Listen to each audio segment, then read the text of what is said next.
Hello everyone, I am here with Lizz Pellet.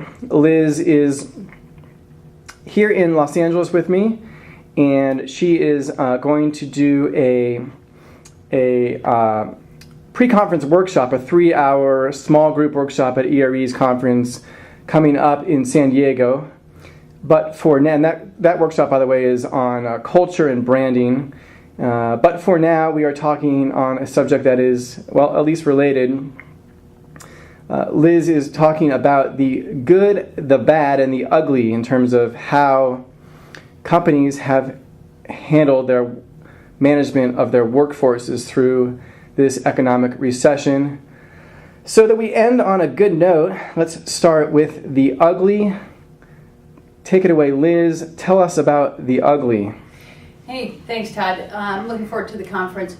You know, I was reading a couple articles that were recently posted on ERE.net, and one of them was from Kevin Wheeler, and it was on we should be ashamed and how we're treating people in this economic downturn from a recruitment perspective. And the other was by Dr. John Sullivan, who really started talking about who owns our brand with all the social network and social media.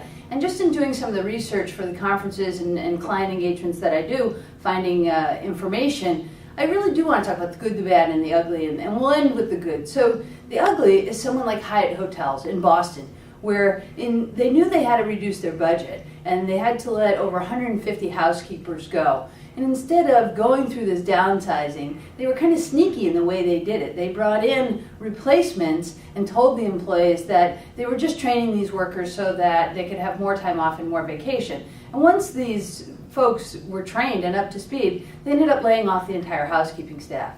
Now, how does this apply to brand? Both consumer and employment. The employees were outraged that their colleagues got let go. And besides that, the city of Boston, the mayor, called for a potential boycott of Hyatt. That is the ugly of brand damage. Let's look at the bad. Well, with social media and social networking, I think John Sullivan's article was brilliant about who really owns brand. We take a look at more and more accounts on the social media and social networking of employees who are twittering through their entire termination experience. If you go on to Google and you just Google Yahoo termination Twitter, you will get a tweet-by-tweet account of an experience that Emily West had in being terminated from Yahoo. Fortunately for Yahoo, I think it was handled in a way that didn't do devastating brand damage, but yet it did significantly damage the brand. Two ways, consumer and again employees. One, the employees, of course, didn't know that there was going to be another round of layoffs until they showed up that morning with the TV cameras and the managers walking around and Sharpie signs posted on the doors where they were taking the employees. So that kind of hurt employee confidence to a degree. And the other was the consumer, again, seeing that Yahoo was downsizing yet again from December to February is a real blow to the organization. So brand damage, it really should be considered in any kind of the downsizing that we're doing. Take the good. Let's end with the good. So Beth Israel Hospital, again, in Boston, they had to cut $20 million from their budget. Well, instead of just slashing jobs, usually going to the lower end and taking cuts there, the CEO kind of had an all-hands-on meeting, called upon the employees to do some solution generation. And some of the things that they surfaced on ways of what they would be willing to do, not only for their colleagues, but for the community, was just fascinating. One thing they did was they agreed to, let's just get rid of the employee barbecue. That cost $50,000 right there. Others said, we'll take pay cuts or pay freezes and maybe not take a bonus this year in order to save our colleagues' job. So it really created a more of a esprit de corps. Brand damage? No. What they did was they really increased the esprit de corps with the employee population by saying, let's all pitch in and do this together. We know it's going to hurt, but so, let's be in this together. Again, esprit de corps. And then the community looked so favorably on the organization for really trying to do their best to save over 450 families from going without income. And the fact that the CEO then took to his blog with this information, again, bring in the social media piece. Here's a CEO of a very large healthcare system actually taking the time to blog about running a hospital in these critical times. Let me ask you, is it more about what you do or is it how you do it? I've read a little bit about Paul Levy from Beth Israel Deaconess, and he seems like a pretty nice guy, and he seems like a benevolent guy, and believe me, I'm not taking anything away from what he did. It actually seems wonderful.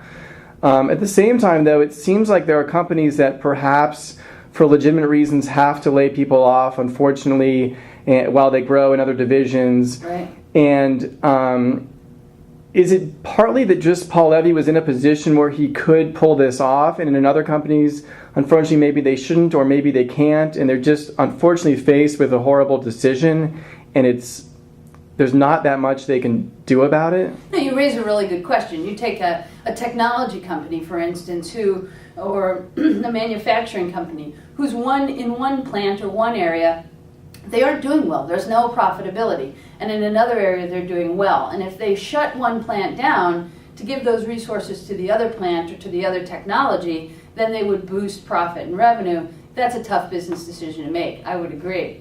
But I think the Paul Levys of the world are really the ones who step back and go, from a cultural perspective, who are we? And from a values point of view, what do we value? Here we are, a nonprofit organization, a healthcare organization, providing benefits to our community and to our employees. So I think they really did a good job of stepping back and identifying and doing some soul searching around what can we do, and stepped out of the box and actually included the employees in some of the solution generation. So, and I'll let you go after this question, but so you're saying that what Hyatt did, they could have taken a similar action to the action they took. It's how they took the action. You're not saying that getting rid of these housekeepers was absolutely beyond the pale. It's the way they went about it.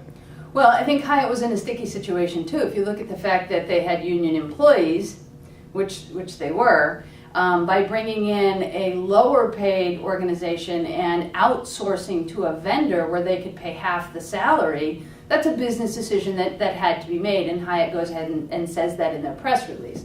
But it's the way they go about it. Again, it's about being values-based as an organization, and if you knew that you were going to be replacing these workers, then let's be upfront and say, we really need you to train these new workers to come in and help us. We can't afford this budget item any longer. We found a way to do it just as good with less money output, hard dollar output. And here's a bonus to help us, carry us through. We're really sorry that we've been forced to do that. That's one way to do that in honoring the human spirit. But to be kind of sneaky and basically say, we're bringing these employees in so we'll cover your vacation and then to let these people go. I just think that's pretty blatant.